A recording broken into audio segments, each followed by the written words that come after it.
মাত্র 15 বলে 51 রান। আইপিএলে 4 ছক্কার তাণ্ডব চালালেন মুস্তাফিজুর রহমান। দর্শক, বিস্তারিত জানতে হলে ভিডিওটি না টেনে একেবারে শেষ পর্যন্ত দেখুন। মাত্র 15 বলে 51 রান।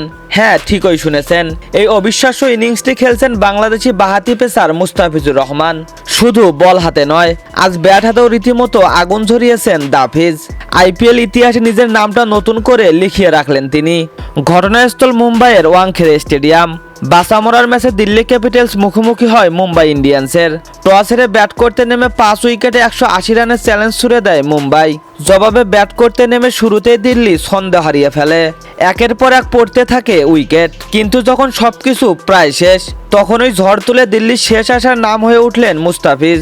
দল যখন 9টি উইকেট হারিয়ে ধুঁকছে, তখন ব্যাট হাতে নামেন মুস্তাফিজুর রহমান। তারপর শুরু হয় একের পর এক বাউন্ডারি ঝড়। মাত্র 15 বলে করেন 51 রান। এই ইনিংসে ছিল 5টি বিশাল ছক্কা আর 4টি দুর্দান্ত চার, যেখানে এক ওভারে একটানা 3টা ছক্কা হাঁকান মুস্তাফিজ। এই সময়টাতে ওয়াংখেড়ে স্টেডিয়ামে শুধু মুস্তাফিজুর রহমানের নাম।